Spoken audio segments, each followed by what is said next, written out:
कार्यक्रम के पुण्यार्जक हैं श्री कंवरलाल जी महावीर प्रसाद जी, पाटनी, मदनगंज, किशनगढ़, राजस्थान। कुंद महाराज की, आचार्य श्री गुरुवर विद्यासागर महाराज की, तुलसी चक्रवर्ती जगत पूज्य मुनि पुंगव 108 सुधा सागर जी महाराज की, पूज्य मुनिवर श्री 108 शिव सागर जी महाराज की, पूज्य आरिका संघ की, पूज्य मुनि संघ की। नमोस्तु भगवान।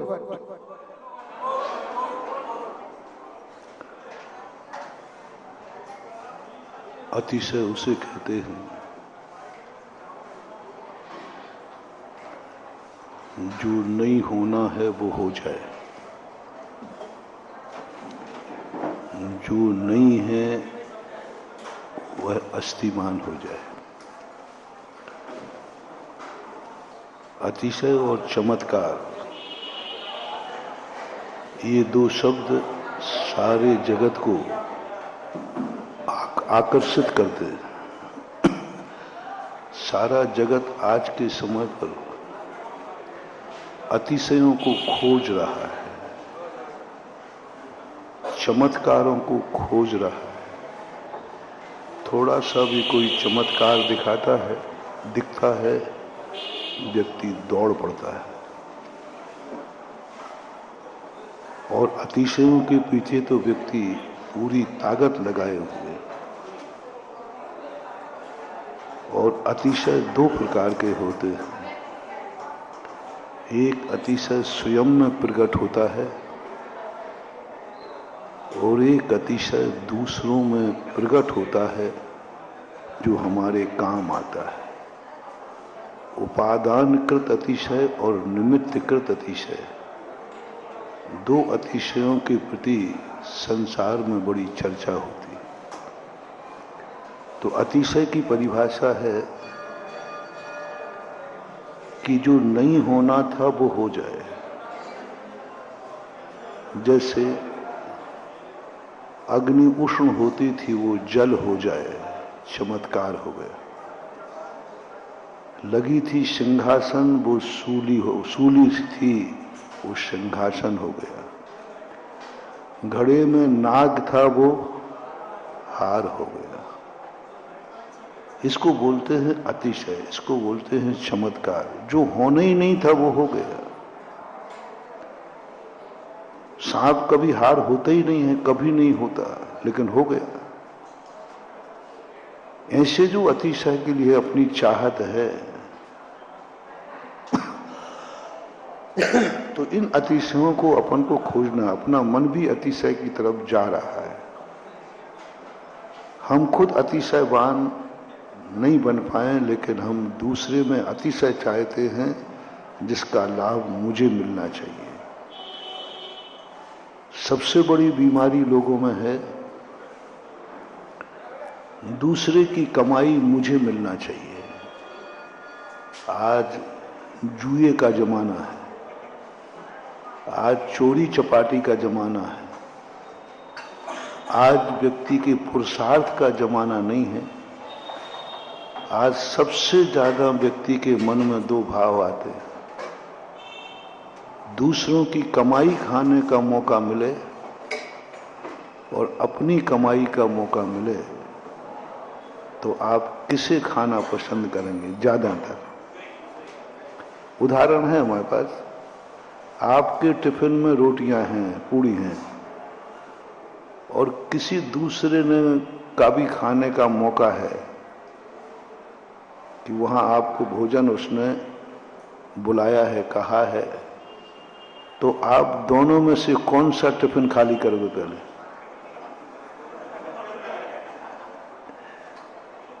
स्वयं का टिफिन बचाओगे भाई, बाद में काम, क्योंकि दूसरे का तो बाद में आने वाला है नहीं, क्योंकि वो तो अभी कह रहा है। लेकिन स्वयं का टिफिन तो बाद में भी काम। बस यही हमारी जिंदगी की सबसे बड़ी कमजोरी है। हमने शाम का टिफिन बचा नहीं लिया है, हमने कल का पुण्य खो दिया है।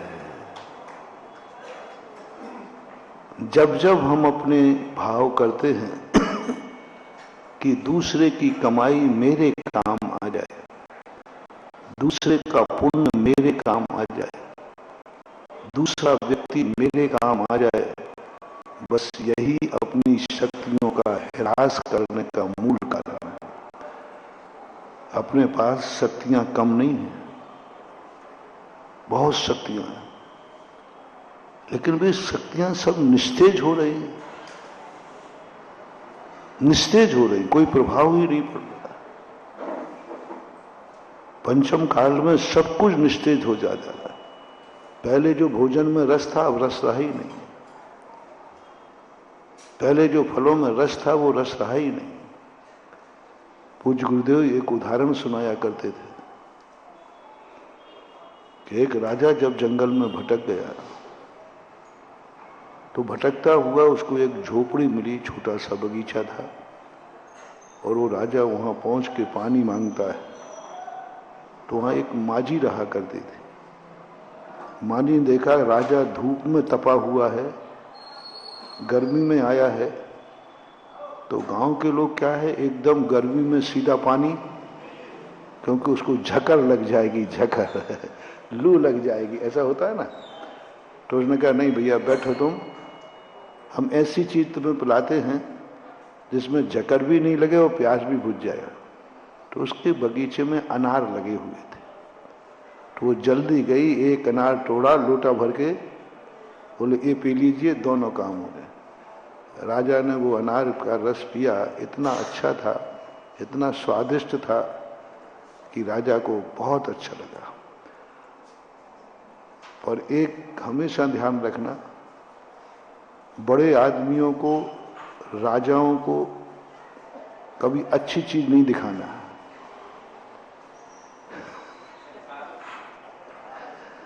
राजा को तुम्हारा धन पता चल जाए तो चोर और राजा की, अच्छे राजा की नहीं, जो अच्छे राजा नहीं होते हैं उनकी नीति, अच्छे जो राजा कूट राजा होते हैं, कुटिल राजा होते हैं, हिटलर राजा होते हैं, उनकी नीति चोर के समान होती है।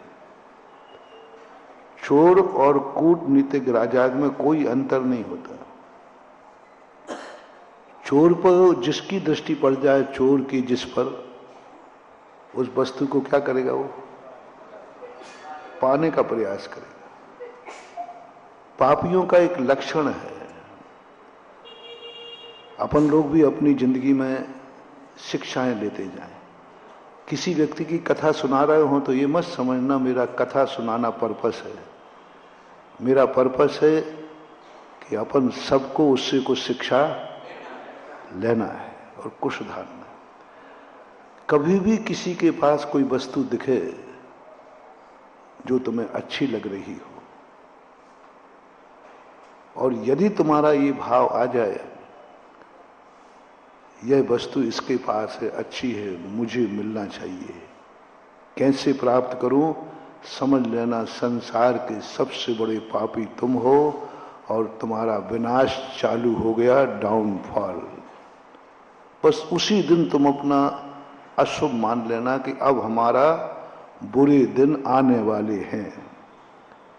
बहुत छोटा सा मोटिवेशन है, रिपीट करता हूं, कोई भी वस्तु, हम कोई वस्तु नहीं करते, यह वस्तु मेरे लिए मिल जाए, कैसे मिले ये, इसके पास से मेरे पास आ जाए,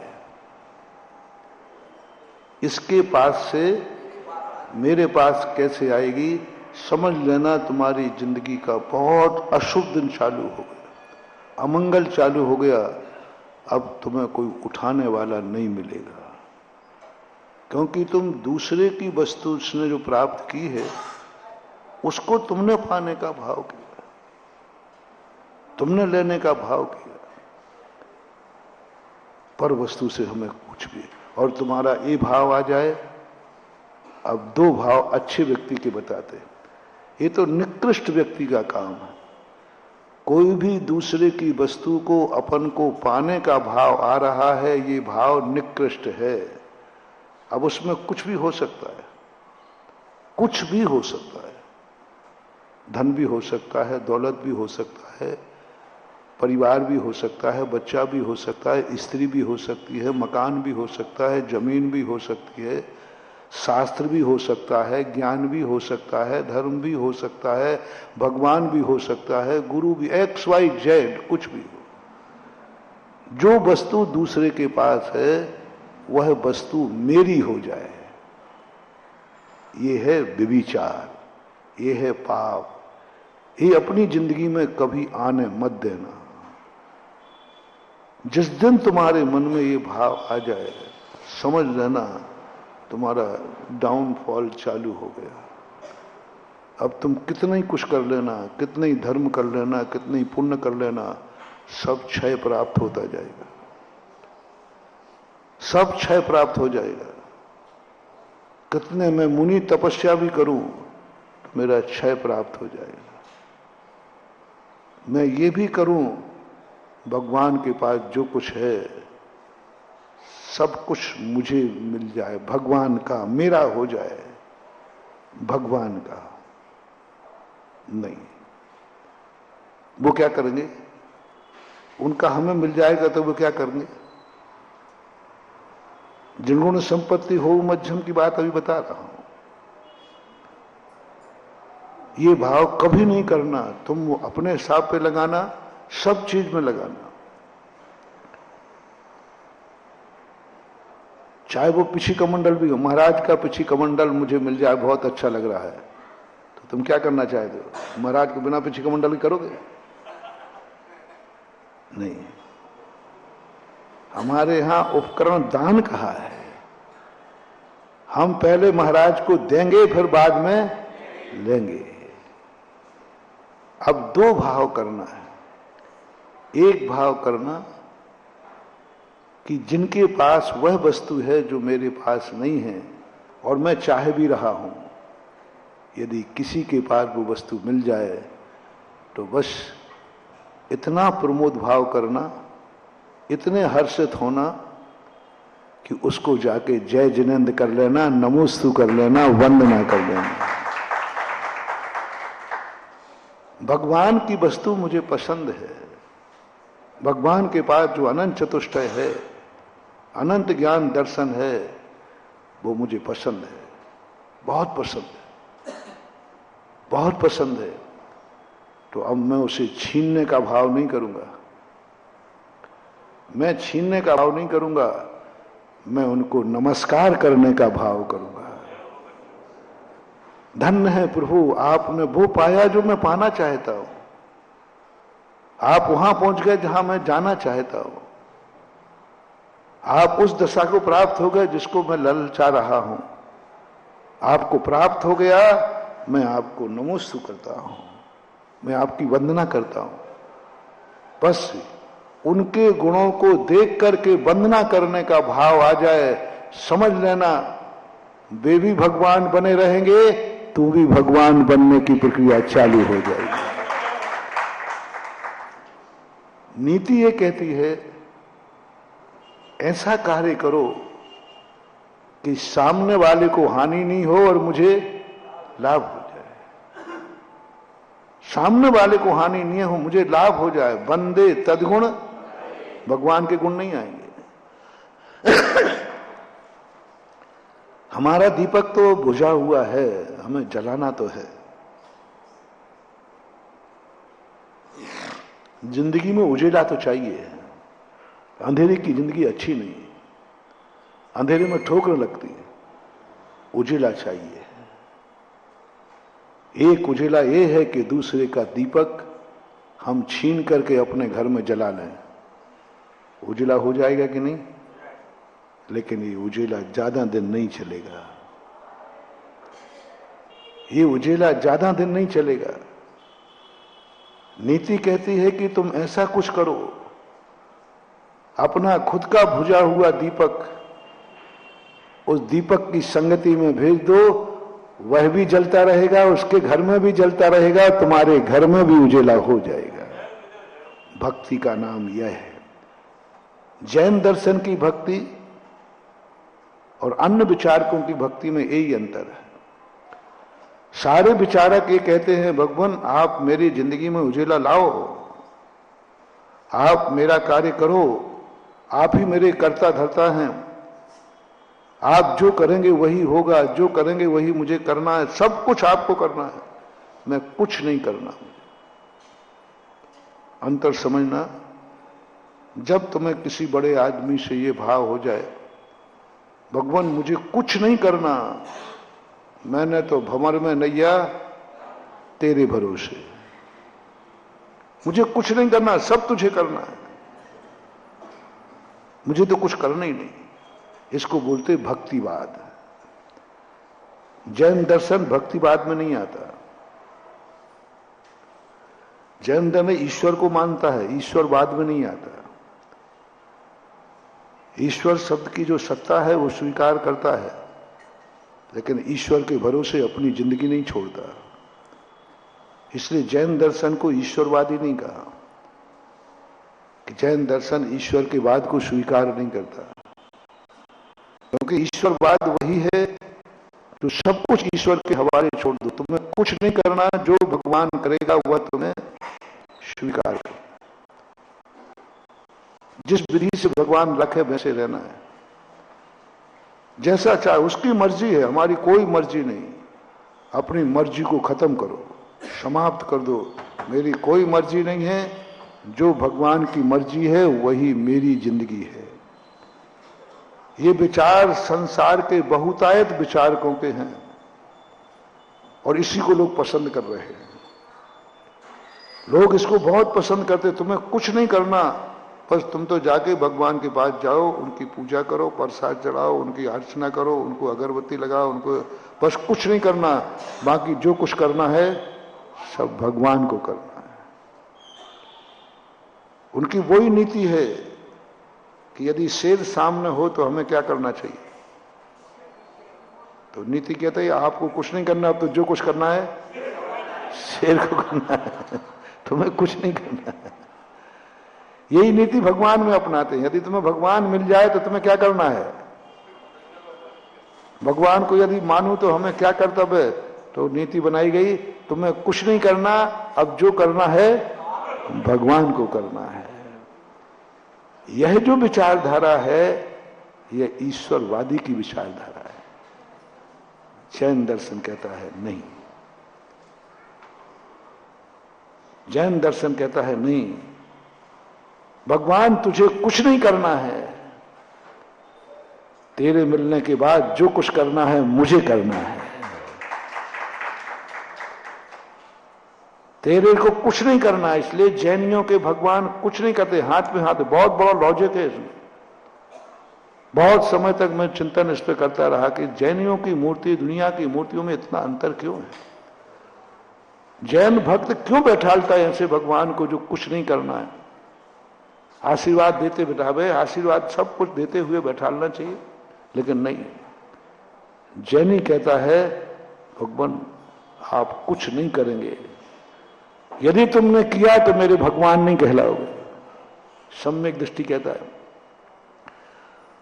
जैनी उन भगवानों को मानता ही नहीं है जो भक्तों के काम करते हैं,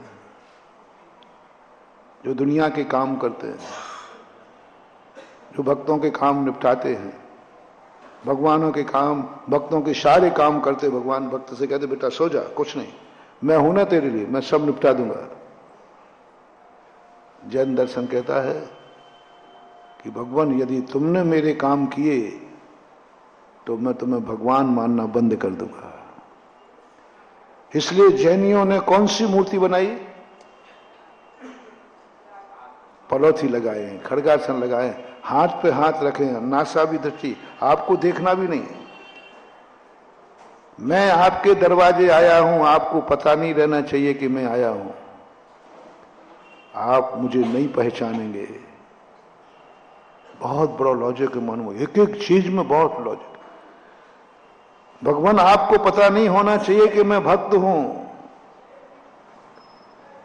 मुझे पता होना चाहिए कि मेरे तुम भगवान हो। भगवान को पता नहीं होना चाहिए।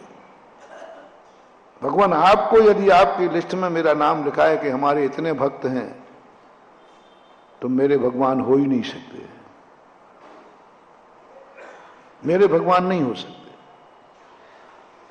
भगवान का नाम भक्त की लिस्ट में हो, भगवान के लिस्ट में भक्त का नाम नहीं होना चाहिए। सही भक्त बनना है, चमत्कारी भक्त बनना है, एकलव्य बनना है तो बोलो, द्रोणाचार्य के रजिस्टर में एकलव्य का नाम था? नहीं था, अर्जुन का था। लेकिन एकलव्य के रजिस्टर में द्रोणाचार्य का नाम था? बस यही तो चमत्कार है, यही है सच्ची भक्ति, यही सच्चा समर्पण। भगवान आपकी लिस्ट में मेरा नाम नहीं होना चाहिए, आपके हृदय में मेरा स्थान नहीं होना चाहिए, मेरे हृदय में आपका स्थान रहेगा।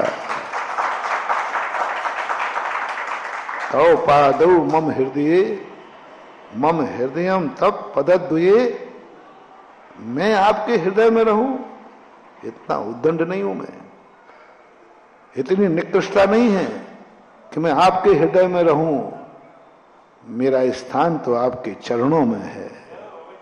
तौ पादौ मम हृदय, मेरा हृदय आपके हृदय में नहीं, मेरी शोभा तो, मेरा हृदय तो आपके चरणों में रहे,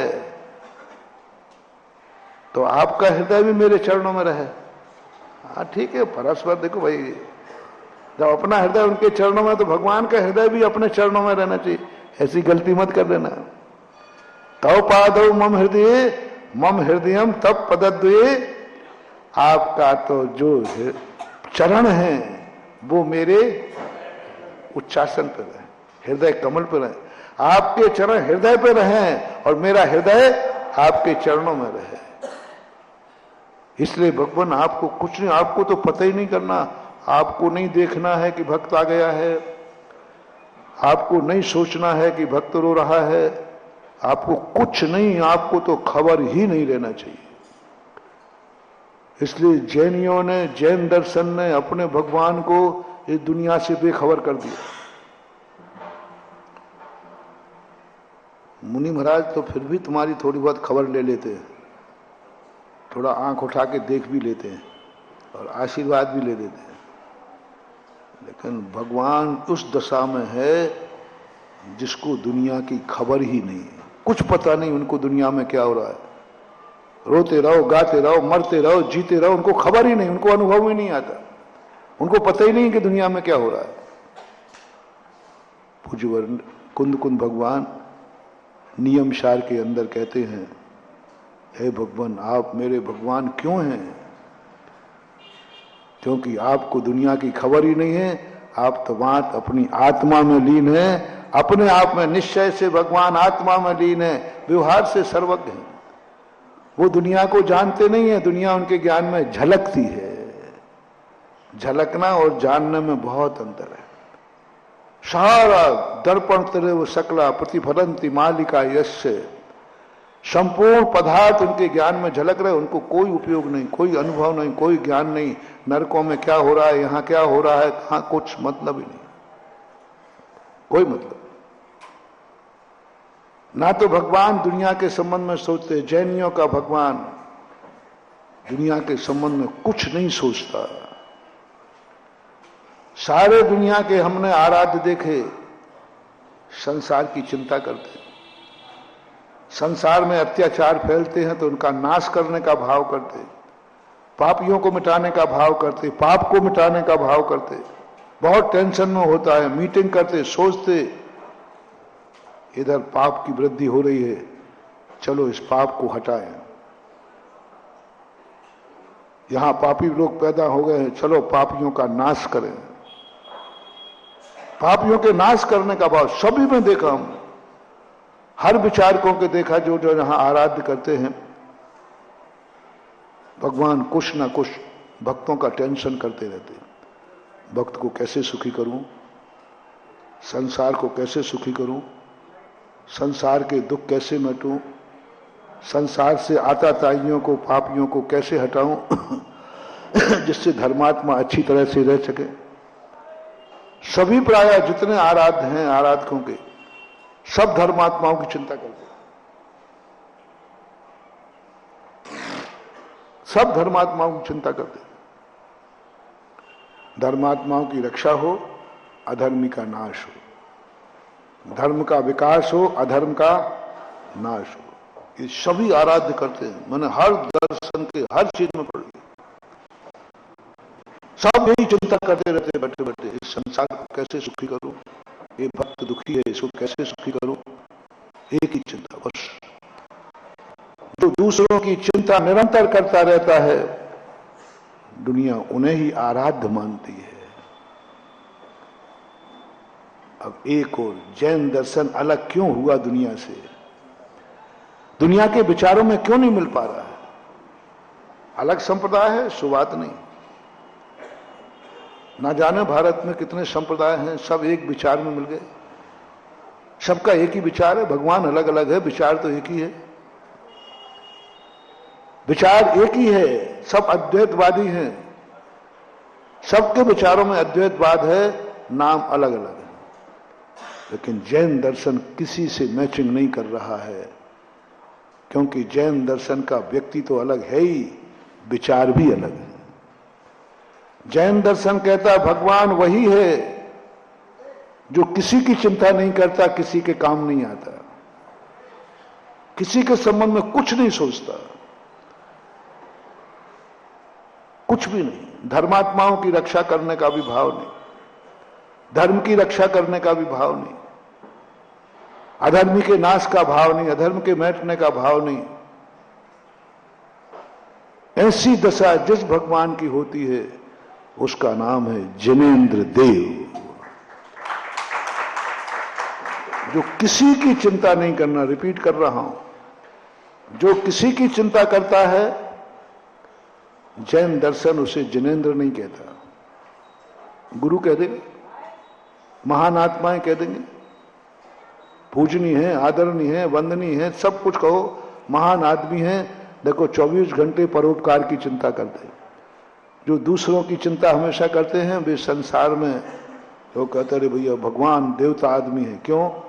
सदा दूसरों की चिंता करता रहता है, सदा दूसरों के विचार, सज्जनों की रक्षा करता है, दुर्जनों का नाश करता है। अरे महान आत्मा है, वो हो सकता है महान, वो हो सकता है जगत गुरु, वो हो सकता है सर्वशक्तिमान, जहत कल्याणक हो सकता है, लेकिन वो जिनेंद्र देव नहीं हो सकता।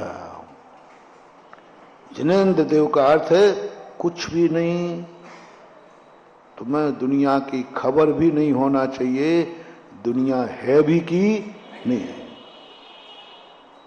6 द्रव्य 7 तत्व 9 पदार्थ दुनिया है कि नहीं उन्हें कोई मतलब नहीं है, वो तो कहते हैं मैं हूं बस, मैं हूं बस, दुनिया है कि नहीं मुझे पता नहीं, दुनिया है मुझे पता नहीं, और भी द्रव्य है मुझे पता नहीं, और भी तत्व है मुझे पता नहीं, मोक्ष के अलावा कुछ और भी दुनिया में है, स्वर्ग नरक मुझे पता नहीं, कुछ नहीं, मुझे मात्र इतना मालूम है कि मैं हूं। ऐसी अनुभूति, ऐसा ज्ञान का उपयोग अपनी मां स्व सत्ता को बताता है, मैं हूं, आगे मुझे पता नहीं, उसका नाम है जैन दर्शन और जिनेंद्र देव। और जिनेंद्र देव खास रूप से उसके हैं कि उस दशा में पहुंचो। तुम्हें किसी को देखना भी नहीं है, आंख बंद रखो, भक्त रो रहा है तो जो कोई कितना ही रोता रहा है और वो आंख बंद किए रहे तो क्या कहोगे, तो बड़ा निष्ठुर है, देखो इसको पसीज नहीं रहा है, दूसरे की वेदना पर देखकर इसको कोई दया ही नहीं आ रही है। दया आ जाए, करुणा आ जाए, दूसरे के दुखों में शामिल होने का भाव आ जाए, वो जिनेंद्र देव नहीं हो सकता। गुरु हो सकता है, महान हो सकता है, लेकिन जिनेंद्र देव नहीं हो सकता। जिनेंद्र देव को पता ही नहीं रहता, कुछ भी फर्क नहीं पड़ता, पूजा से पाठ से कुछ उनको खबर ही नहीं है, कुछ करेगा नहीं, हाथ पे हाथ रखे। ऐसा भगवान जैनियों का भगवान होता है। सुन रहे हो रे लालचियो, तुम तो कहते मिले वहां है, हाँ भगवान थोड़ी तो सुनो, हाँ थोड़ी तो विचार करो। भगवान मैं तेरे मंदिर में आता हूं, कभी कभी तो तुम मेरे घर आया करो। बहुत सारी पता नहीं क्या क्या कर रहा, इतनी अपेक्षाएं तुम करते हो महानुभाव, वो जिनेन्द्र तो नहीं है। इसलिए समय से जिनेन्द्र देव की भक्ति कर रहे हो, सब कुछ कर रहे हो, लेकिन तुम सम्यक दृष्टि नहीं बन पा रहे हो,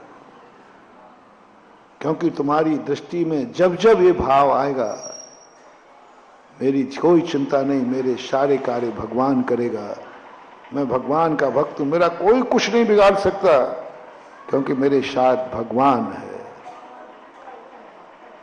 यदि ये भाव तुम्हें आ रहा है, तुम जिनेन्द्र देव को नहीं समझ रहे हो और ना तुम सम्यक दृष्टि हो। इसलिए जैन सम्यक दृष्टि ने जब अपने भगवान को मंदिर में बैठाला, तो उन भगवान को बैठाला जो कुछ भी किसी को देखते नहीं हैं, किसी को आशीर्वाद भी नहीं देते हैं। वो भगवान जैनियों के भगवान जिनेन्द्र देव होते हैं। कितना सोचा होगा पूर्वजों ने, ऐसे भगवान बैठाल दिए, नासा दृष्टि करके, हाथ पे हाथ रख के, पथौड़ी करके। क्या है मतलब, क्या है मतलब? बस यही चमत्कार होना है, यही अतिशय होना है। यदि भगवान ने तुम्हारा कार्य कर दिया तो कौन सा अतिशय है? भगवान के देखने से तुम्हारी बीमारी दूर हो गई तो कौन सा अतिशय है? वो तो रिद्धि थी, अतिशय नहीं था। रिद्धियों को अतिशय में नहीं लिया। रिद्धियां अतिशय नहीं है, सिद्धियां अतिशय नहीं है, रिद्धि अतिशय नहीं है। उनको ऐसी रिद्धि प्राप्त हो गई कि तुम्हारी तरफ देखेंगे तुम्हारी बीमारी दूर हो जाएगी। उनको ऐसी रिद्धि प्राप्त हो गई कि जो बोलेंगे वो सही हो जाएगा। उनको ऐसी रिद्धि प्राप्त हो गई जहां जाएंगे वहां सब कुछ सुभिक्ष हो जाएगा। ये रिद्धियां हैं, अतिशय नहीं है। रिद्धि थी इसलिए हो गया ऐसा, रिद्धि थी इसलिए ऐसा हो गया, सिद्धि थी तो ऐसा हो गया। रिद्धि सिद्धि अतिशय में नहीं है। अतिशय वो कहलाता है जिसमें ना रिद्धि है ना सिद्धि है, जो नहीं हो सकता था वो हो जाए, उसका नाम अतिशय है, चमत्कार है। बोलो, नाक का जो हार हुआ वो उस मनोवती नाम मनोवती के पास रिद्धि थी क्या, सिद्धि थी क्या? इसको बोलते चमत्कार। सोमा सती जो है, दो नाम मिलते, कमल श्री मिलता है, एक सोमा सती, दो नाम मिलते। कमल श्री की भी ऐसी कहानी है रात्रि भोजन के संबंध में। अब देख ले, ना उसके पास रिद्धि थी ना सिद्धि थी, लेकिन चमत्कार हुआ कि नहीं? ये चमत्कार है। भगवान ने हमारे संबंध में सोचा नहीं, भगवान हमें जानते नहीं, भगवान की लिस्ट में मेरा नाम नहीं, भगवान को मेरे सुख दुखों का खबर नहीं, और जैसे मैंने भगवान का नाम लिया मेरा काम हो गया। इसका नाम चमत्कार है। क्या गजब की चीज है। एकलव्य का चमत्कार यही तो है, गुरु ने पढ़ाया नहीं,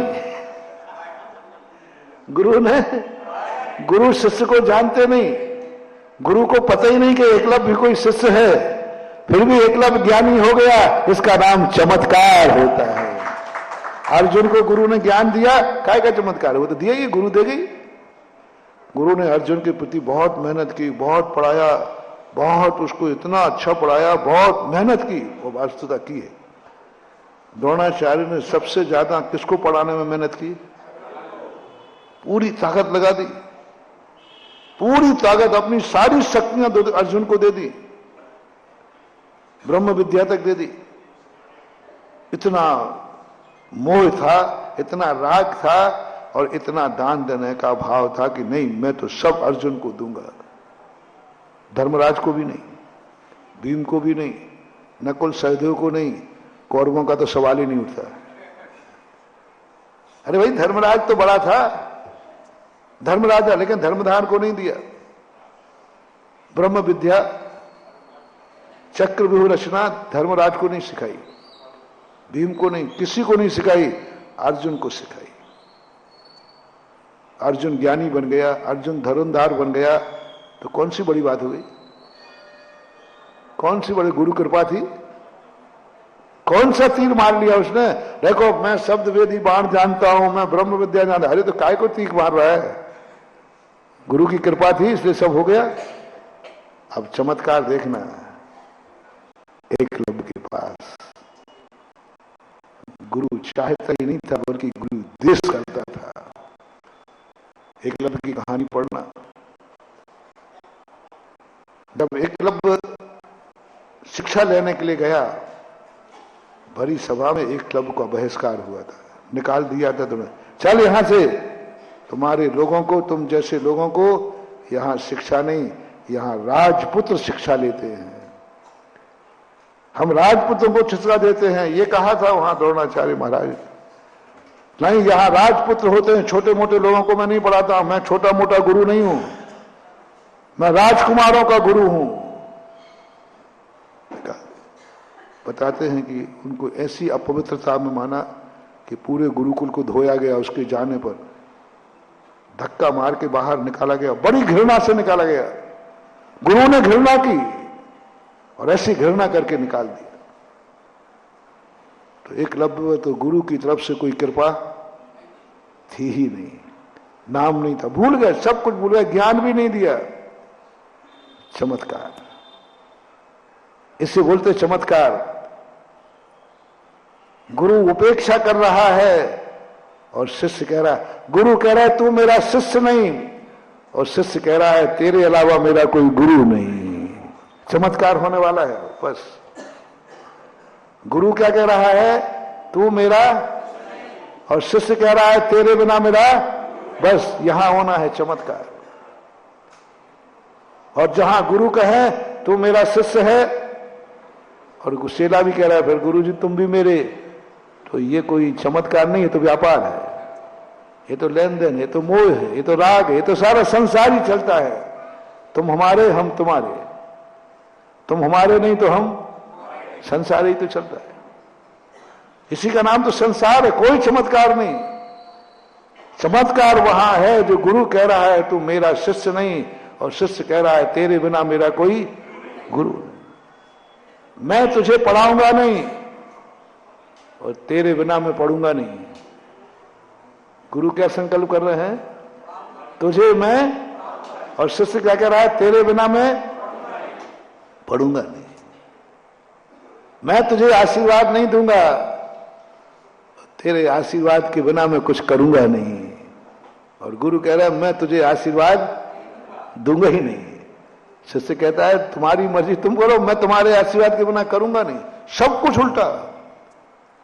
उसको चमत्कार लिखा जाता है, अतिशय लिखा जाता है। यही तो जैन दर्शन का अतिशय है। भगवान से पूछा, भगवान वो कह रहा है कि आप मेरे भगवान हैं, तो भगवान की लिस्ट में मैं तो नहीं जानता इस भक्त को। भगवान भक्त को जानते नहीं, मेरा कोई भक्त नहीं है। भगवान यदि भक्तों को जानते हैं कि मेरे भक्त हैं, वो भगवान नहीं हो सकता जैन दर्शन के अनुसार। यदि भगवान के अनुभव में आए कि मेरे इतने भक्त हैं, मेरा ये भक्त है, मेरा ये भक्त है, मेरे इतने भक्त हैं, वो जिनेन्द्र देव नहीं हो सकता। जिनेन्द्र देव का कोई भक्त नहीं होता, मेरा कोई भक्त है ही नहीं। अब जैनी क्या कहता है, जिनेन्द्र कह रहे हैं, रिपीट कर रहा हूं, जिनेन्द्र कह रहा है मेरा कोई भक्त नहीं है, और जैन कह रहा है तेरे बिना मेरा कोई भगवान नहीं है। वही बात ही लगाओ। द्रोणाचार्य कहते हैं तू मेरा, और एकलव्य क्या कहता है तेरे बिना में कोई, यही अपने अपन भी बनाओ, एकलव्य बनो। जिनेन्द्र भगवान कहते हैं मेरा कोई भक्त नहीं, ये भगवान की तरफ से फरमान जारी है, मेरा कोई, बस अब अपनी बारी है। जिनेन्द्र भगवान ने तो पल्ला झाड़ दिया, मेरा कोई भक्त नहीं। अब बोलो तुम्हें अर्जुन बनना है या एकलव्य? अर्जुन बनना हो तो कृपया करके जिनेन्द्र भगवान का आश्रम छोड़ो, ये तो तुम्हारा भगवान नहीं बनेगा, ये तो तुम्हें भक्त नहीं बनाएगा। पधारो कहीं जो तुम्हारे भक्त बना ले में, और जो कहे हाँ मैं तेरा भगवान तू मेरा भक्त। खुश रहो बेटा, मैं तेरा भगवान हूं तू मेरा भक्त। यदि ये तुम्हें व्यापार करना हो, ये तुम्हें करना हो, तो जैन दर्शन से अपेक्षा मत करना। जैन दर्शन अर्जुन की नीति पर नहीं चलेगा। ये मेरे गुरु हैं। क्यों? क्योंकि ये मुझे शिष्य मानते हैं। द्रोणाचार्य का ये मेरा शिष्य है, दोनों से पूछना। जैसे आप संबंध किसे कहते हैं, रिलेशनशिप किसे कहते हैं?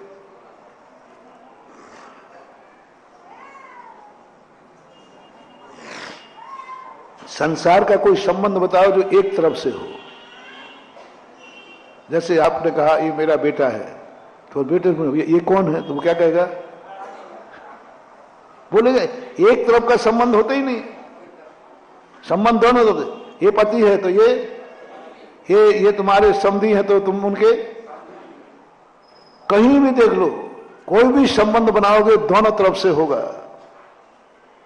इसका नाम संसार है। दोनों तरफ से जब संबंध बने समझ लेना संसार है, व्यापार है, मोह है, राग है, स्वार्थ है। क्योंकि संबंध दोनों तरफ से बन रहा है, और जब दो तरफ से संबंध बनता है तो द्वंद्व होता है। उसमें टकराव हो सकता है, विद्रूप हो सकता है, मिलते मिलते बिछड़ सकते हो, 63 के स्थान पर 36 बन सकते हो, क्योंकि दोनों को मिलकर के संबंध हुआ है। और दो मिलन का संबंध यदि आप मानोगे तो तुम्हारा संबंध पराधीन है। एक टूट गया तो, क्योंकि संबंध किससे बना था? दो से, और दो में से अब बाप बेटे का संबंध कब तक है? जब तक दोनों तरफ से बन रही है। और एक बिगड़ गई तो वो बाप नहीं, वो बेटा नहीं। एक मर गया तो, बाप मर गया तो, लो बाप का है बचा अकेला निठल्ला ठडुआ बच गया, रहा ठूट के ठूट।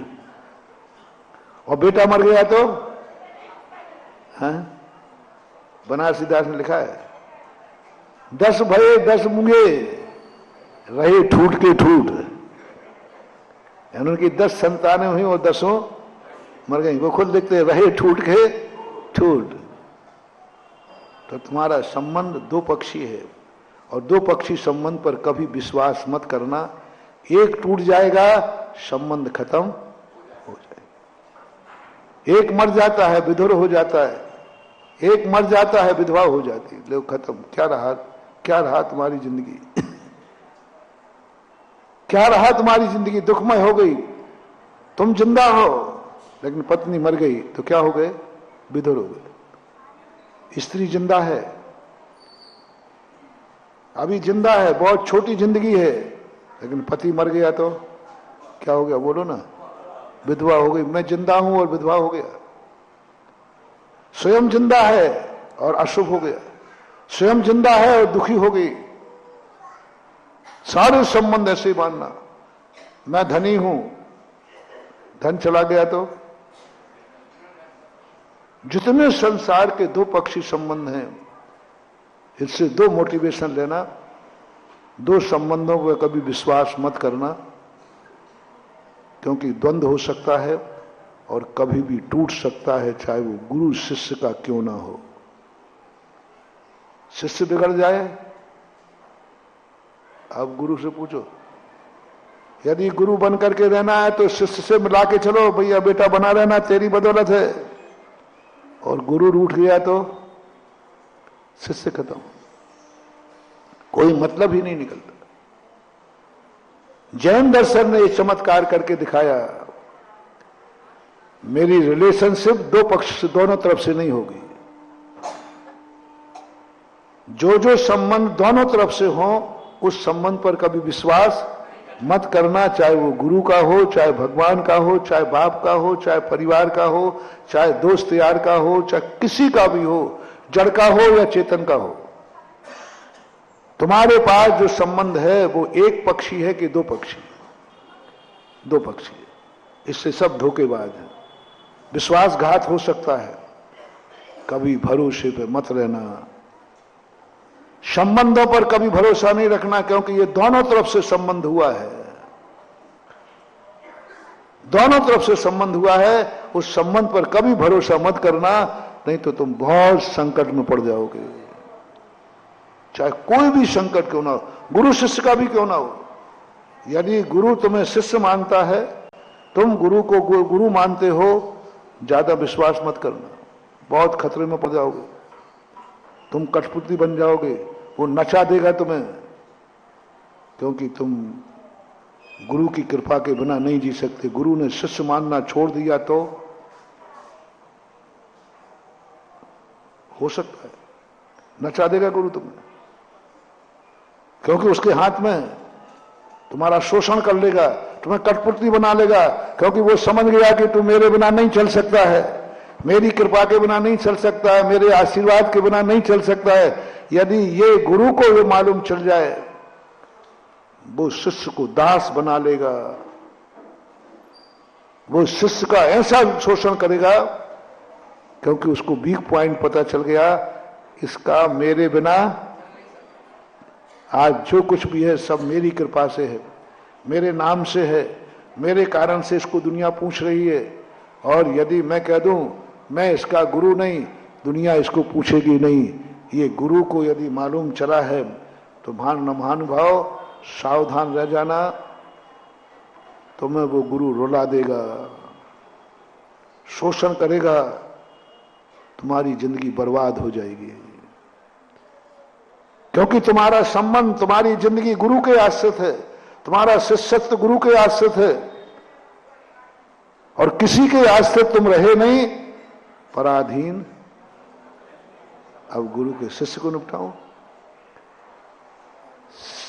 गुरु को है, ये शिष्य है तो मैं हूं, शिष्य नहीं रहेगा तो मुझे कौन मानेगा गुरु। शिष्य है तो शिष्य को यह पता चल जाए, वो तो और आगे का है, गुरु तो फिर भी थोड़ा बहुत लिहाजा करे। अरे शिष्य को पता चल जाए, छोटों को पता चल जाए कि बड़ों की नस हमारे हाथ में, अरे फिर तो बेटा नाच बंदरिया, नाच बंदर, वो बन जाएगा मदारी और गुरु को बनाएगा बंदर। क्योंकि शिष्य को क्या मालूम चल गया, हमेशा ध्यान रखना मोटिवेशन, छोटों को यदि बड़ों की कोई कमजोरी पता चल जाए, इस समय ये मेरे आश्रित हैं, मेरे बिना इनका कोई अस्तित्व नहीं है, अब वो छोटा सिर पर बैठेगा, अब वो नचाएगा तुम्हें, वो बन जाएगा मदारी और तुम्हें बना लेगा। आजकल के छोकरे क्या कर रहे हैं, यही तो कर रहे हैं। बुढ़ापे में क्यों छोकरे, क्यों बहू इतराने लग जाती है। सासू 80 साल से घर में रह रही है और ये बहू कल ही आई है, उसको वीक पॉइंट में कहां जाएगी इस बुढ़ापे में, कहां जाएगी इस बुढ़ापे में। बस बहू को इतना पता चल गया, बहू छोटी है कि बड़ी है मुझे पता नहीं, सासू बड़ी कहलाती है बहू, सासू मालूम तो है लेकिन पूछ लेता हूं। और बहू को यह पता चल जाए कि सासू का मेरे बिना चल ही नहीं सकता, इस दुनिया में कोई नहीं है, मैं रोटी दे दूंगी तो खा लेगी, मैं सेवा करूं तो हो जाएगी, मैं कपड़े दे दूं कोई भी पूछने वाला नहीं इसको। बोलो ऐसी बहू क्या करेगी।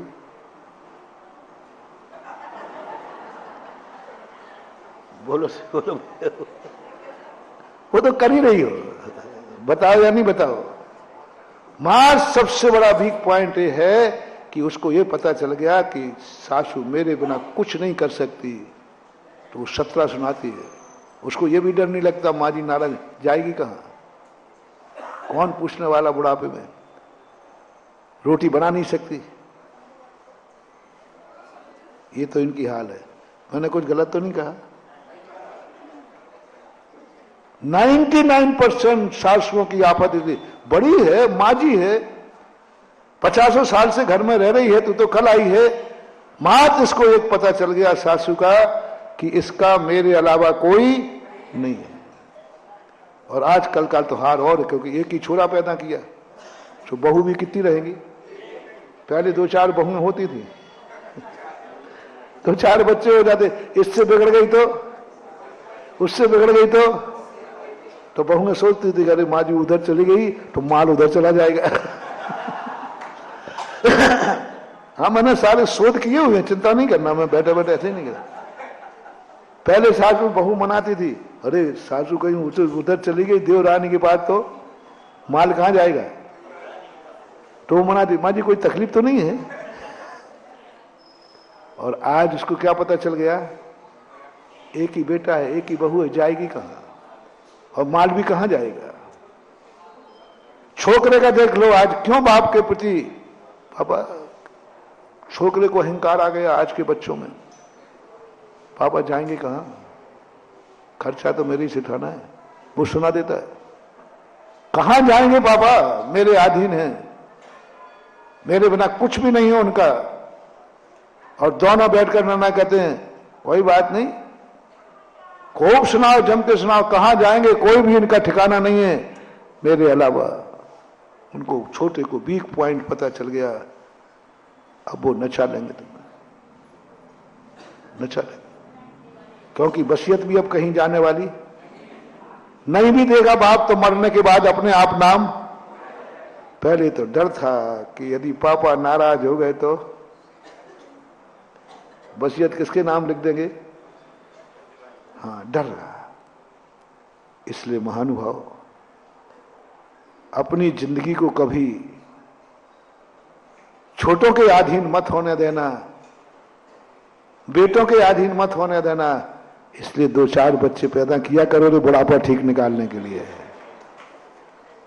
और एक की कठपुतली बन गए तो नाचोगे, नाच मम्मी नाच, नाच पापा नाच, मैं मदारी हूं तू बंदर हो, नाच, और दिखा के नाच दिखाएंगे। शिष्य को भी यही पता चल गया कि गुरु का जो कुछ भी है मेरे से है, मैं नहीं तो इनका कुछ नहीं, कोई पूछने वाला नहीं है। वो शिष्य गुरु को नचा देगा। एक गुरु हुए हैं जिनके शिष्यों ने गुरु को नचा दिया, सिद्धांत बदलवा दिए, क्योंकि उनकी धारणा थी कि भक्त रहेगा तो मैं रहूंगा, शिष्य रहेगा तो मैं रहूंगा, शिष्य के बिना मेरा कोई अस्तित्व नहीं, कौन पूछेगा मुझे। तो वो सब शिथिलाचार देते गए। बौद्धों के यहां यही हुआ। बौद्ध की धारणा थी मैं तो निर्माण को पर चला जाऊंगा, मेरे बाद धर्म कौन मानेगा, ये शिष्य रहेंगे तो मेरा धर्म चल जाएगा, मेरा नाम चल जाएगा, मुझे पूछने वाला कोई मिलेगा। शिष्य नहीं रहे, ये पता शिष्यों को पता चल गया कि गुरु की एक ही है, गुरु का जो कुछ भी हो शिष्य है, संग है तो मैं हूं। पता चल गया उनको कि बौद्ध का विशेषता है कि देखो रे हमारे बाद सब तुम्हें चलाना, हमें तुम्हारी चिंता है, हमारे बाद चलता रहे। ये शिष्यों को पता चल गया। और शिष्यों को पता चलते ही बस उन्होंने जो शिथिलाचार कहा, भगवान हमसे केशलंच नहीं बनते हैं, हम केशलंच नहीं कर सकेंगे, यदि आप छूट नहीं देते हो तो मैं शिष्यत्व छोड़ता हूं। धमकी दे दी। घबरा गया गुरु, अरे नहीं नहीं नहीं, शिष्यत्व मत छोड़ना, मत केशलंच करना। उन्होंने कहा कि मैं पैदल नहीं सकता हूं, मेरे पैर नहीं तो शिष्यत्व छोड़ दूंगा। उनका नहीं नहीं गाड़ी में बैठ जाना, नंगे पैर नहीं चलूंगा, चप्पल पहन लेना, मुझसे एक बार खाना पीना नहीं होता है, भूख लगती है प्यास लगती है, उनका 2 बार खा लेना। और मैं कहीं विहार करूं वहां भोजन नहीं मिला शाकाहार तो अब देखना मनमाता जा रहा है, नहीं तो मैं शिष्य छोड़ता हूं। मान लो वहां भोजन नहीं मिला तो फिर मैं क्या करूंगा, मुझसे भूखा नहीं रहा जाता, उन्होंने कहा मांस खा लेना। यानी जो शिष्य कहता गया हीयमान और वर्धमान इसलिए चले उनके, जो शिष्य कहता गया सब मानते गए, सब मानते गए, क्योंकि उनको मालूम चल गया, शिष्य को मालूम चल गया कि गुरु की सत्ता मेरे अधीन है। गुरुओं को कभी भी अपनी जिंदगी का कभी शिष्यों के आश्रित नहीं होना। और यही स्वामी महावीर स्वामी के साथ हुआ, क्योंकि खरबूजों को देख के खरबूजा रंग बदलता है। हाँ, शिष्य खतरनाक होते हैं। शिष्य ने सोचा कि देखो, और उनमें मिलते मिलते रहते हैं, क्यों भैया आजकल क्या, अरे हमने एक धमकी दी भगवान को, कैसा करते हो नहीं तो मैं तुम्हें छोड़ता हूं, तो सब मानते गए। तो महावीर के भक्तों में भी आया। और उन्होंने कहा आप मुझे छूट देते हो कि नहीं, नहीं तो मैं मुनि पद छोड़ता हूं। वही वाली बात है जो उन्होंने कहा, फैंसी ड्रेस एक सी थी, वही धमकी। महावीर स्वामी तो महावीर स्वामी थे, उन्होंने कहा तुम कल छोड़ते से तो आज छोड़ दो, मैं छूट देने वाला नहीं हूं। एक बार स्ट्राइक की बात मान लो, स्ट्राइकें चल जाएंगी। स्ट्राइक की बात कभी नहीं मानना चाहिए। स्ट्राइक की बात करने का अर्थ है दूसरी स्ट्राइक को दूसरा करेगा, तीसरा करेगा। हर व्यक्ति, कौन व्यक्ति है दुनिया में जो अपनी बात नहीं मनवाना चाहता है? कौन व्यक्ति नहीं मनवाना चाहता? और तरीका मिल गया स्ट्राइक। महावीर ने कहा नहीं, कल छोड़ो तो आज छोड़ दो। हर व्यक्ति ने अपने युग के अनुसार परिवर्तन किया है। आज महावीर स्वामी के, जैनियों के, दिगंबरों के सिद्धांत आज भी वही हैं जो चौथे काल में थे। लोग छोड़ छोड़ के चले गए। बहुत लोगों ने छोड़ दिया, हम छोड़ेंगे, हमसे नहीं बनता है। हमने कहा छोड़ दो, चले गए। जैन दर्शन का सबसे कमी होने का कारण क्या है? जैनियों की कमी होने का कारण क्या है? मूल एक कारण के महावीर कभी अपने शिष्यों के सामने झुके नहीं। कोई समझौता नहीं किया तुम्हें छोड़ना छोड़ो। एक भी धर्मात्मा रहे या न रहे, लेकिन धर्म के कानून को नहीं बदला जाएगा, धर्म समाप्त हो सकता।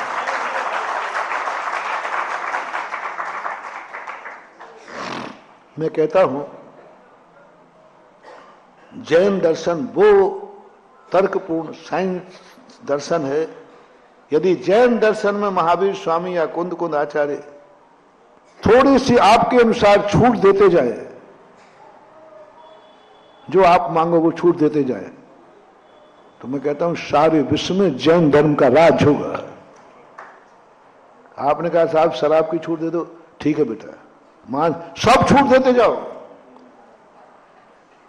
तो नाम तो रह जाएगा लेकिन धर्म खत्म हो जाएगा। हो सकता है, लेकिन कुंद कुंद भगवान के सामने प्रसंग आया, भद्रबाहु स्वामी के सामने प्रसंग आया, जब शिष्यों जो यहां का परिकर था 12,000 साधु पतित को प्राप्त हो गए। उन्होंने गुरु के पास कहा, विशाखाचार्य के पास, कि आप अब ये कलयुग है, इसमें आपको छूट देना पड़ेगी, कपड़े पहनने की छूट देना पड़ेगी, बार बार खाने की छूट देना पड़ेगी। बहुत छूटें मांगी। विशाखाचार्य ने कहा यदि छूट दे देते तो आज दिगंबर जैन धर्म के 2 टुकड़े नहीं होते। छूट दे देते तो दिगंबर जैन धर्म के 2 टुकड़े नहीं होते। बस शुक्लाचार लाना था, कुछ नहीं करना था, थोड़ी सी छूट दे देते। ठीक है, कब सर्दी सहन नहीं होती है तो कपड़े पहन लेना, भूख सहन नहीं होती दोबारा खा लेना, छूट दे देते, बस एक बना रहता। एक तो बने रहते लेकिन धर्म नहीं बना रहता, बाकी सब होते। कंप्रोमाइज करने का अर्थ यह नहीं है कि हम धर्म को मिटा दें, कंप्रोमाइज का अर्थ है कि अधर्म को धर्म में मिला दें। दोनों समझना, धर्म को अधर्म बना लेना एक कंप्रोमाइज, और अधर्म को धर्म बना लेना एक कंप्रोमाइज। दोनों में श्रेष्ठ क्या है? अधर्मी धर्मी बन जाए तो श्रेष्ठ है, और धर्मी को अधर्मी बनना पड़े कंप्रोमाइज के लिए, तो यदि कंप्रोमाइज होगा तो आपको अधर्मी बनना पड़ेगा। कंप्रोमाइज हो जाएगा, कंप्रोमाइज हो जाएगा। आप अधर्मी बन जाइए, कंप्रोमाइज हो जाएगा। ये कंप्रोमाइज नहीं कहलाता। अधर्मी कहे कि मैं आपके साथ कंप्रोमाइज करना चाहता हूं तो कर लीजिए, मैं धर्मी बनना चाहता हूं। कितना अच्छा रहा। एक अधर्मी कंप्रोमाइज कर रहा है कि मैं आपके साथ कंप्रोमाइज करना चाहता हूं, मैं धर्मी बनना चाहता हूं, वेलकम है। लेकिन एक अधर्मी कह रहा है कि आप मेरे से कंप्रोमाइज करिए, आप अधर्मी बनिए, कंप्रोमाइज हो जाएगा। कंप्रोमाइज के ये तरीका होते हैं। दूसरा कहता है मिल जाइए मेरे में आके। महावीर ने कहा कि मैं अधर्म के साथ कंप्रोमाइज नहीं करूंगा। अधर्म धर्म के साथ करे। शिथिलाचार उत्कृष्ट मार्ग से कंप्रोमाइज नहीं करेगा किसी भी हालत में। करना है तो उत्कृष्टता पालो, शिथिलाचार छोड़ दो। एक बार पूज्यवर धर्म सागर महाराज के सामने एक प्रश्न आया दिल्ली में कि ऐसा कुछ करो कि ये दोनों संप्रदाय एक हो जाए। तो धर्म सागर महाराज जी ज्यादा प्रवचन वगैरह ज्यादा पढ़े लिखे ज्यादा उतना नहीं करते थे, लेकिन बहुत ज्ञान था उनको, अनुभव का बहुत ज्ञान। उन्होंने कहा भैया हम ज्यादा तो जानते नहीं, कंप्रोमाइज के दो तरीके हैं। हम दिगंबर हैं, तुम कपड़े वाले हो, तो कंप्रोमाइज का एक ही तरीका है कि तुम कपड़े उतार दो तो अपन दोनों एक हो जाएंगे।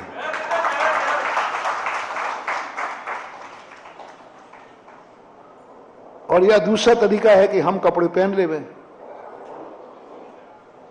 कंप्रोमाइज तो ही बनेगा, दोनों एक हो जाएंगे। हम कपड़े पहन ले या तुम कपड़े उतार दो।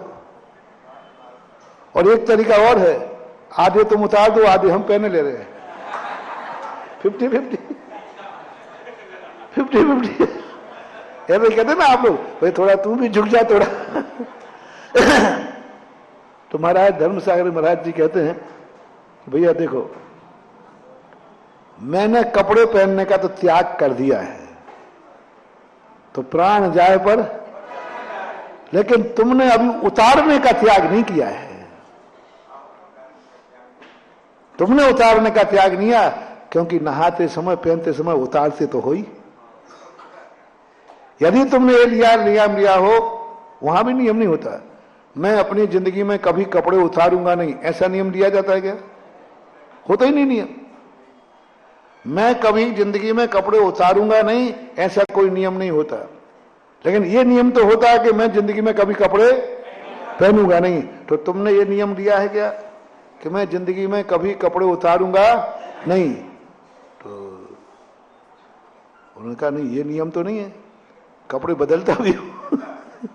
उतारने पड़ते कपड़े, एक दो बार तो उतरते ही। तो बोले ये तो नहीं है नियम। तो भैया मेरे तो पहनने का नियम है, तो मुझे भ्रष्ट क्यों कर रहे हो? तुम्हारे उतारने का नियम नहीं है, उतार देना है, अपन दोनों एक हो जाए। और आधे आधे का मामला है, उसमें भी तुम्हारा तो भला है, हमारा तो भ्रष्ट होना पड़ेगा, आधा स्वीकार करना पड़ेगा। कितना बढ़िया जवाब था। जैन दर्शन में नहीं, कोई कंप्रोमाइज नहीं, दो नहीं तीन टुकड़े हो जाए, कंप्रोमाइज का कोई। और कंप्रोमाइज धर्म से करूंगा मैं। और कुंद भगवान के सामने समस्या थी कि देखो कुंद भगवान, कुछ परिस्थितियां ऐसी हैं, पंचम काल है, संगठन की हीनता है, आप कुछ छूट दे दीजिए तो आपका शिष्य परिकर बढ़ जाएगा, अनुयायी बढ़ जाएंगे। कुंद स्वामी ने कहा नहीं, बालोवा बुड्ढोवा पुनः ज्ञानोवा, ये शर्त और लगा दी। बालक हो, नहीं छोटों को तो कोई छूट रहे। अब छोटा महाराज है तो थोड़ा सा उसको ज्यादा नहीं, गर्मी के दोपहर में थोड़ा सिकंजी फकंजी की थोड़ी थोड़ी। बालक है ना, छोटी उम्र का मुनि बन गया तो शाम को थोड़ा बहुत तो पानी मानी की छूट दो। ठंड के समय में ज्यादा नहीं, जब ठंड लगे तो एक आध रजाई की। और बूढ़ा है ना, बूढ़ा, क्योंकि बूढ़े को ठंड ज्यादा लगे, ठंड के संबंध में आता है ना। ठंड कहती है बच्चों से मैं बोलूं नहीं, जवान मेरे भाई, बूढ़ों को हम छोड़े नहीं, चाहे ओढ़ ले रजाई। तो बूढ़ों को तो रजाई दे दी जाए, नहीं बीमारी में थोड़ी छूट दे दे, बीमारी नहीं। बालोवा बुड्ढोवा पुनः ज्ञानोवा, चाहे बालक हो, चाहे वृद्ध हो, चाहे ज्ञान हो, इसमें मूलच्छेदो न हवदि, मूल गुणों में कभी भी निषेध नहीं किया जाता, विधान नहीं किया जाएगा। तुम्हें ग्रहण करना पड़ा तो प्रायश्चित करो। प्रायश्चित का प्रावधान है, प्रतिक्रमण का, लेकिन मूल गुण में सुधार दिया जाए, ये नहीं हुआ, नहीं हुआ।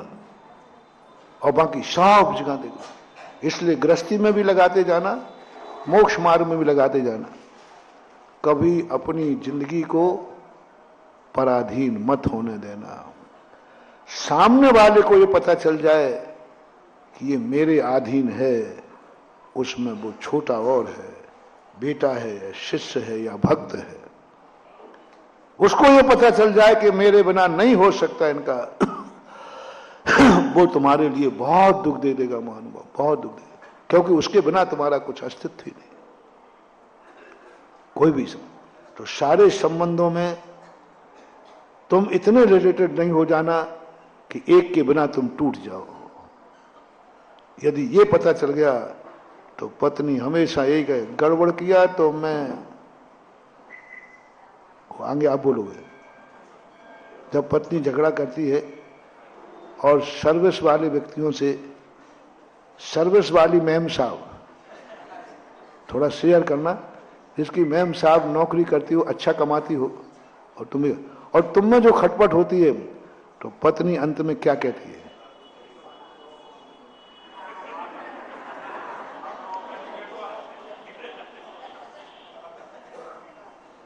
और तुम बिल्कुल नहीं कमाते और वो पत्नी और मिल जाए तो फिर तो वो तुम्हें नाक में नकील डाल के नचाएगी, नाच बंदर नाच,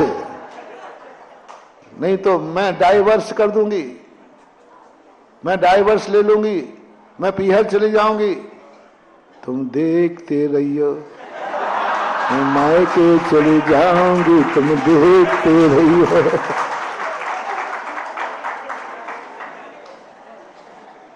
वो पूरा गाना है, वो मुझे पूरा याद नहीं है। और पूरा वो कहता है, मैं पेड़ पे चढ़ा, मैं आरी से कटवाऊंगी। तो वो कहती है, ये आरी से कटवाएगा, ऐसे आशिक से डरियो। वो पूरा बना, तुम बना लेना है ना। अब उसको मैं मायके चली जाऊंगी तुम। अब बोलो ये क्या धमकी है? क्योंकि उन्हें पता चल गया कि ये रोटी बना के नहीं जानते। ये मेरे बिना जी ही मत बनना रे इतने गुलाम कि तुम्हारा व्यक्ति जिससे तुमने संबंध जोड़ा है वो तुम्हें ब्लैक मेलिंग करे।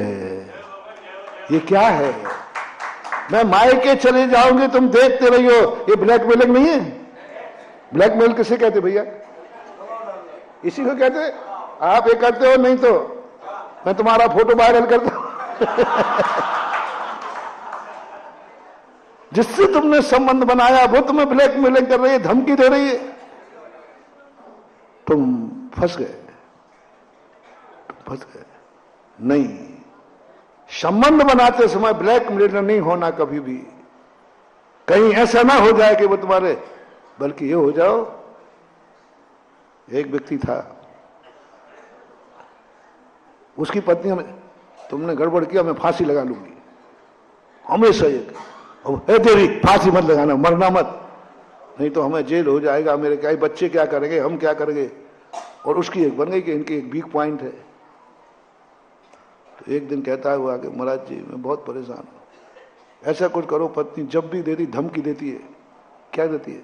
बोले मैं मर जाऊंगी, फांसी लगा लूंगी। मैंने कहा एक उपाय है, कर लोगे? अब की बार कहे तो तू रस्सी रख लेना।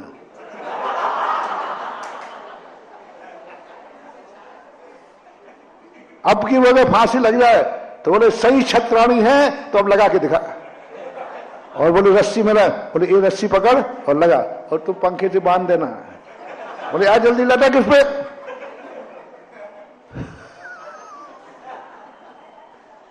और ऐसे हो गया, वो तो आदत थी, तो वो फांसी लटका दी। लटक, अब तो लटक नहीं पड़ेगा। कहीं की हद उन्होंने, अब तो करके दिखा तू। ऐसा थोड़ी होता है क्या? वो तो मैं तुम्हें धमकाने के लिए देती थी। तो नहीं बात कहा तो रस्सी रखी है। उसके बाद उसने कभी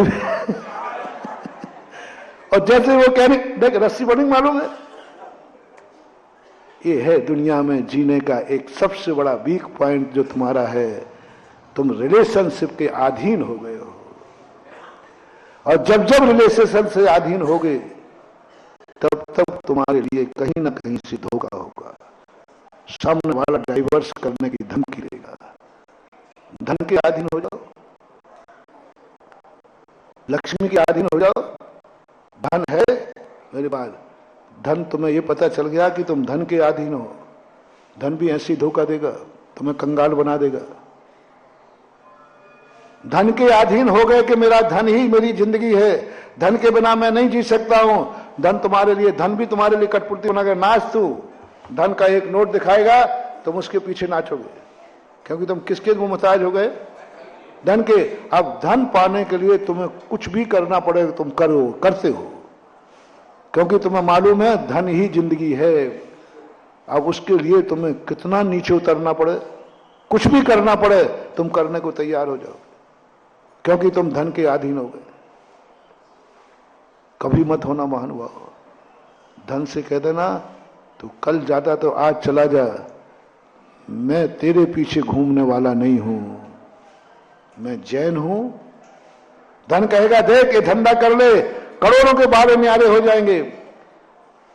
जैनी कह देगा मुझे नहीं चाहिए बारे न्यारे, मैं धंधा वही करूंगा जो हमारी जनवाणी मां ने कहा है, सास ने कहा नहीं कर। बस धन आपके आगे पीछे घूमेगा। ये दुनिया है, तुम जिसके पीछे घूमोगे तुम्हें दौड़ाएगी वो। ये दुनिया है, तुम पीछे छोड़ दो, दुनिया तुम्हारे पीछे दौड़ेगी।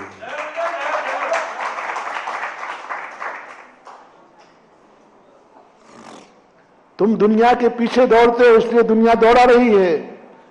तुम धन के पीछे दौड़ते हो, दुनिया तुम्हें धन दौड़ा रहा है। और धन हम पीछे छोड़ते हैं तो धन हमारे। बताओ इस चतुर्मास में जितने का धंधा मेरा हुआ है, इसका कितना किसका हुआ?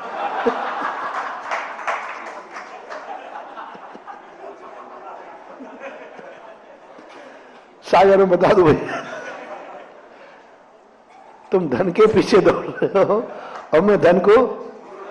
अच्छा एक और बताओ, तुम्हें भूख लगती है? कितने लोग पूछते हैं तुम्हें रोटी को? बोलो ना। कोई नहीं पूछता। घर में भी मांगना पड़ती है बेटा, मांगना पड़ती है। माँ रोटी दे दो, रोटी मांगना पड़ती है। और जाना क्या, उठा के खा ले, क्योंकि तुम रोटी के पीछे हो। रोटी को मालूम चल गया ये रोटी का गुलाम है। मां को पता चल गया कि ये रोटी का गुलाम है, ये भूख सहन नहीं करता है।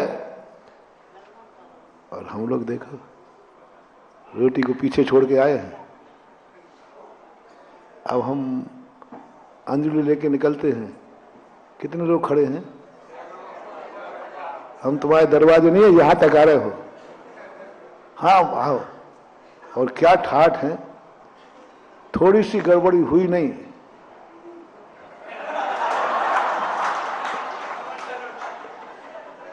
कोई चमत्कार नहीं मानवा, कोई चमत्कार नहीं। तुम्हें यह पता चल गया है इनका क्या बिगड़ता है, हमारा तो सब बिगड़ जाएगा। ये महाराज हैं, इनको रोटी नहीं मिलेगी तो ये रोटियों के गुलाम नहीं है। उपवास कर लेंगे, समाधि ले लेंगे, इनको कोई फर्क नहीं पड़ता। इनको क्या नुकसान होने वाला है? अभी हाल इस चौके से लौटेंगे, दूसरा मिल जाएगा, हमें क्या भाई? तुम्हारे चौके से हम लौट आवे तो हमें क्या फर्क पड़ने? बाहर कितने मिले कई, लेकिन तुम्हारे लिए तो मुश्किल में मिला था। महीना भर के बाद मिला था। कौन किसके अधीन है उसको गुलाम बनना पड़ेगा। बस रोटी को पीछे छोड़ दो, रोटी तुम्हारे पीछे दौड़ेगी। धन को पीछे जोड़ दो, धन तुम्हारे पीछे दौड़ेगा। दुनिया को पीछे छोड़ दो, दुनिया तुम्हारे पीछे दौड़ेगी। दुनिया के पीछे दौड़ता है वो गुलाम है, और दुनिया जिसके पीछे दौड़ती है वो बादशाह है। दुनिया पीछे दौड़े, तुम देखो ही मत दुनिया को। दुनिया को पीछे मुड़ के मत देखो कौन पीछे चल रहा है। दुनिया इतनी लंबी हो जाएगी कि लाइन पे लाइन लग जाएगी। इसलिए अपनी जिंदगी का एक मोटिवेशन लो, तुम संबंध बनाते समय लो, कहीं इतने गुलाम मत हो जाना कि सामने वाला हमें कठपुतली बना दे। संबंध की मनाही नहीं कर रहा हूं, आप गृहस्थ हो, हम संबंधों की चर्चा कर रहे हैं। तुम गृहस्थ हो, संबंध तो बनाना, पर बनाते समय इतना ध्यान रखना सामने वाले को यह पता नहीं चल जाए कि अब तुम्हारे बिना मेरे बिना तुम्हारी कोई जिंदगी, बस ये चाहे बाप हो, चाहे बेटा हो, चाहे पति हो, चाहे पत्नी हो, चाहे दोस्त हो, चाहे धन हो, चाहे रोटी हो, चाहे पानी हो, चाहे मकान हो, कुछ भी हो, गुलाम मत बनना। यही शिक्षा तो दी थी गुरु ने रामचंद्र जी को, तुम अयोध्या की गद्दी के मोहताज मत होना। अयोध्या का राज्य नहीं मिलेगा तो तुम दुखी हो जाओगे। अयोध्या के राज्य के प्रति यदि तुम्हारा लगाव है कि अयोध्या का राज्य नहीं तो मेरा कुछ भी नहीं है, तुम्हें कोई सुखी नहीं कर पाएगा। लेकिन गुरु ने कहा था मैं अयोध्या की राजगद्दी का कोई गुलाम नहीं, संबंध तो है लेकिन उसके बिना मैं कुछ भी नहीं रहूंगा। नहीं, हंसते हंसते छोड़ दिया। तुम्हारे जितने भी संबंध हुए हैं उसको आज एक ही चुनौती देना। मकान का है, मेरे बिना तेरा क्या है मकान, होश में रहे, मैं तेरा गुलाम नहीं हूं, मैंने बिना मकान के भी जीने का आनंद ले लिया है। यही तो महावीर स्वामी ने हम लोगों को सिखाया। मकान के बिना जी के दिखा, परिवार के बिना जी के दिखा, माँ बाप के बिना जी के दिखा, धन दौलत के बिना जी के दिखा, कपड़ों के बिना जूते जी के दिखा। बाहर जितनी दुनिया जिनके बिना नहीं जी पा रही है, तुम उनके बिना जी के दिखाओ, जाओ, तुम्हें दुनिया का कोई व्यक्ति दुखी नहीं कर सकता। तुम्हारे दुख का मात्र कारण है, संसार के दुख का मात्र एक कारण है कि तुम कहीं ना कहीं से तुम्हारा वीक पॉइंट है, किसी के बिना तुम जी नहीं पा रहे हो। बस ये वीक पॉइंट है, जी नहीं पा रहे। तुम्हारे मन में एक धर्म, ये नहीं तो मैं नहीं। अब क्या मतलब है, बेटा मर गया अब जीने से क्या मतलब है, बाप मर गया अब जीने से क्या मतलब, पति मर गया अब जीने से, पत्नी मर गई अब जीने से। बस ये वीक पॉइंट है तुम्हारा। महावीर ने अपने शिष्य मुनि को सुखी क्यों कहा, मात्र एक कारण है, कोई कारण नहीं मानो। बस उसको ऐसा संस्कार दिखा दिया, जिसके बिना दुनिया सुखी नहीं रह सकती है, उनको सबको छोड़ करके तू सुखी होके दिखा। एक एक गिन गिन के छुड़ाया है। महावीर ने हम लोगों से लिस्ट नहीं मांगी, तुम्हें क्या चर्या होना चाहिए, उनका देता हूं लिस्ट। ग्रस्त किन किन के बिना नहीं जी सकता है, बोलो। तुम धन दौलत के बिना जी सकते हो, माँ बाप के बिना, परिवार के बिना, मकान के बिना। बस बेवे गिनती से कहा, जिन जिन के बिना ग्रस्त नहीं जी सकता है, बेवी चीजें सब छोड़ दे तू, और इनसे अधिक सुखी होकर दिखा तो मेरा साधु बन सकता है। ये सब पाने के बाद भी उतने सुखी नहीं है, तो उनके बिना भी सुखी होकर दिखा तो वो दिगंबर जैन साधु होता है। और ये संबंध आपको करना है, भगवान महावीर ने यही कहा। इसलिए पहली बात तो है संबंध एक पक्षी बनाओ,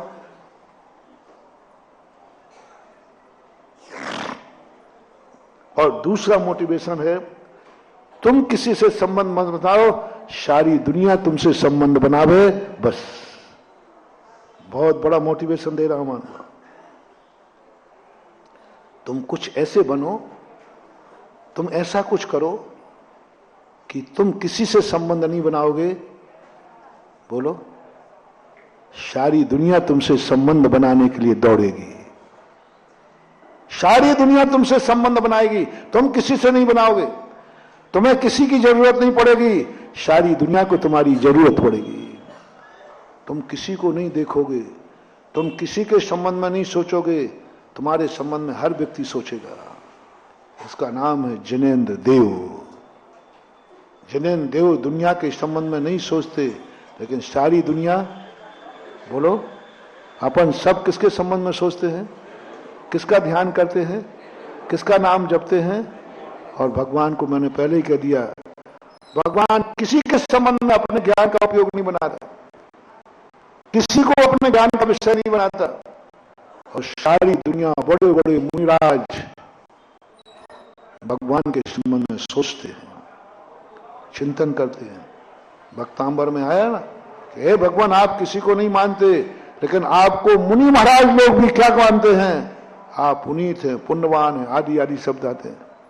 मुनि लोग आपको ये मानते हैं। ऐसा भक्तांबर में एक श्लोक है, पुनीत हो, पुमान हो, पुण्यवान हो, ऐसे मुनि महाराज लोग मानते हैं। क्या है भगवान? और भगवान किसी को कुछ नहीं मानते, भगवान किसी को नहीं देखते हैं। बोलो भगवान कैसे हैं जिनेंद्र देव? आंखों की तरफ देखो, किसी को नहीं मान देखते हैं वो, लेकिन दुनिया उनको दृष्टा भवंत मणिमेश विलोकनीयम नान्यत्र तोष मुपया। ये है भगवान का लक्षण जिनेंद्र का, वो किसी को नहीं देखते हैं और सारी दुनिया उन्हें अनिमेष, वो किसी की नहीं सुनते हैं, वो किसी की नहीं सुनते हैं और सारी दुनिया उनको सुनते हैं। समूषण में बैठे रहते ना, वो किसी की नहीं सुनते। तुम कुछ भी करना, मैंने पहले ही कह दिया, मैंने भगवान पर बहुत बड़ी थीसिस की है। अब तो मैंने उनको सुनाना ही बंद कर दिया, क्योंकि वो सुनते ही नहीं है। लेकिन मैंने भगवान को सुनाना तो बंद कर दिया, क्योंकि वो सुनते नहीं है। क्यों अपना गला बजाएं? जितना मैं भगवान को सुनाऊंगा उतने अपने भक्तों को सुनाऊंगा ना, जो सुनते हैं। आप लोग बताओ, मेरी बात सुनते हो कि नहीं? तो जो सुने उसको सुनाना ठीक है, भगवान सुनते ही नहीं। मैं नहीं सुनाता, मैं कहती मैं क्यों सुनाऊं, क्योंकि वो सुनते ही नहीं है। लेकिन एक गुण जरूर है, भगवान ने आज तक मेरी बात नहीं सुनी, लेकिन मैं सदा भगवान की बात सुनता हूं, उनकी बात सदा सुनता हूं। जिन वाणी, भक्त वाणी भगवान नहीं सुनेंगे, लेकिन जिनेंद्र की वाणी अपन को सुनना पड़ेगी। अपन ये प्रयास करें, अपनी बात भगवान को नहीं सुनाना है, लेकिन भगवान की बात सुने बिना अपन को नहीं रहना है। उसका नाम भगवान है, जो किसी की नहीं सुने और सारी दुनिया उसकी सुनती है। जो किसी से नहीं बोले, जो किसी से नहीं बोले और सारी दुनिया उसको बोलने के लिए लालायत हो, जो किसी के पास नहीं जावे, दुनिया उसके पास जावे, जो दुनिया को कुछ नहीं देवे और सारी दुनिया सब कुछ देने को तैयार है। सारी दुनिया, वो किसी को कुछ नहीं देता है, किसी को कुछ नहीं देता, आज तक नहीं दिया भगवान ने किसी को। लेकिन आप लोग सब भगवान के नाम पर क्या देने को तैयार हो? बोलो ना। वो कंजूस से कंजूस भी देने को तैयार है, जिससे आज 1 रुपया कोई नहीं ले पाया, वो भी भगवान का मंदिर बनाने के लिए तैयार है। चंद्रप्रभु नाम संतोष पटना। अरे राम राम, सारे दुनिया में इतना महाराज संतोष पटना से आपसे निकलवा लिए। संतोष पटना ने दान दे दिया, और किसी के दान की प्रशंसा नहीं है। और मैं बहुत अतिशयकारी हो गया हूं, उससे दान निकलवाना। अरे राम राम राम राम राम। नहीं, मैं तो राजस्थान में मैं दानियों को कभी छेड़ता नहीं, क्योंकि मुझे मजा नहीं आता, क्योंकि वो तो दान देते ही रहता है। उनको मैं कभी नहीं बोलता, क्योंकि वो तो नहीं कह देता है। मुझे तो उनसे, जिनसे कुछ ने 1 रुपया नहीं लिया हो और कोई बता देगा महाराज जी इस, बस मैं कहता हूं हाँ अब आएगा मजा, पर मैं फिर तुरंत हाथ यूं कर लेता हूं। जिसने 1 रुपया नहीं ले पाया उससे लेना। राजस्थान में एक बात, आज तक कोई उससे महावीर जयंती का चंदा नहीं ले पाया। और मैंने कहा कि बेटा तू भी है तो मैं भी हूं, कोई चीज उसी से मैंने मंदिर बनवाया, पंचकन्या का पूरा खर्चा दिलवाया, पूरा कराया। लोगों में यही चर्चा, महाराज जी ये बताओ कि हुआ कैसे। मैंने कहा ये मत पूछो हुआ कैसे है, पर हुआ है भगवान के नाम पर। बस अपना एक ऐसी चीज बताओ उनको जिससे कंजूस को भी देने का भाव आ जाए। उसका नाम है जिनेंद्र देव, जिसके लिए हर व्यक्ति देने को तैयार है। यानी जिनेंद्र देव के लिए मेरी सारी संपत्ति लग जाए तो मैं देने को तैयार हूं। जिनेंद्र देव के लिए कुबेर अपना पूरा स्वर का वैभव लगा देता है। किसके लिए? भगवान के लिए लगाना है, पूरा लगा दिया वैभव से। उसका नाम है जिनेंद्र देव, जो किसी को कौड़ी भी ना देवे और सारी दुनिया उसको सब कुछ देने को तैयार हो जाए। उसका नाम है जिनेंद्र देव, जो किसी से संबंध नहीं रखता है लेकिन सारा जगत उससे संबंध है। उसका नाम है अब एक पक्षीय संबंध हो गया। अब तुम भगवान को दुखी करके दिखाओ। और कई लोग ऐसे होते हैं, मंदिरों में जब अभिषेक नहीं होता ना तो हम लोग कहते बोले महाराज जी मेरी बदौलत है जो भगवान को एक लोटा पानी मिल रहा है, नहीं तो कोई भगवान बिना नहाए बैठे रहे। मेरी बदौलत है जो एक अर्घ मिल रहा है। और कई बार तो कहते महाराज जी यहां कोई चौका नहीं लगाता, मेरी बदौलत है कि त्यागी वृत्ति साधुओं को 2 रोटियां मिल जाती हैं। तो सब लोग उनको आशीर्वाद देते हमेशा, अरे भैया बहुत अच्छा बहुत अच्छा।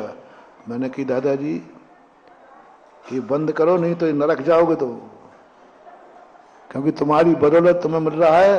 अब तुम्हें अहंकार आ गया उनको और वो झगड़ा, ध्यान रखना मुझे नाराज कर दिया तो मैं कल से अभिषेक बंद कर दूंगा। तो कमेटी कहती अरे भैया नहीं दादाजी करते रहना, वो न चाहेगा। मैंने कहा भैया तुम अभिषेक नहीं करेगा तो भगवान को कोई फर्क पड़ने वाला नहीं है। ये मान के अभिषेक करो कि मैं अभिषेक नहीं करूंगा तो मंदिर में अभिषेक नहीं होगा, ये पाप है, घड़ी के नीचे सांप है। ये कहो कि यदि मैं भगवान का अभिषेक नहीं करूंगा तो मेरा सर्वनाश हो जाएगा। भगवान बिना अभिषेक के नहीं रह सकते, ये धारणा बंद करो। मैं भगवान के अभिषेक के बिना नहीं रह सकता, ये धारणा करो। महाराज तो बिना हार के रह सकते हैं लेकिन मैं दिए बिना नहीं रह सकता, ये करो। ये भाव आना चाहिए। समय आपका हो रहा। आज रिलेशनशिप की बात चल रही थी। आज भगवान के उस स्वरूप की जहां पर हमें दुनिया से संबंध बनाना है लेकिन दुनिया के गुलाम नहीं बनना, दुनिया के अधीन नहीं होना, कठपुतली नहीं बनना, अपनी जिंदगी की ऐसी कमजोरी व्यक्त मत करना कि सामने वाले के बिना चल नहीं सकता है। और अपने आप को एक आत्मा का संबंध जोड़ो, एक अपने आप में इतनी शक्ति जगाओ कि संसार भी यदि मुझे छोड़ देगा तो भी मैं तो जिंदा हूं। सब छूट जाएगा तो मैं भी जिंदा हूं।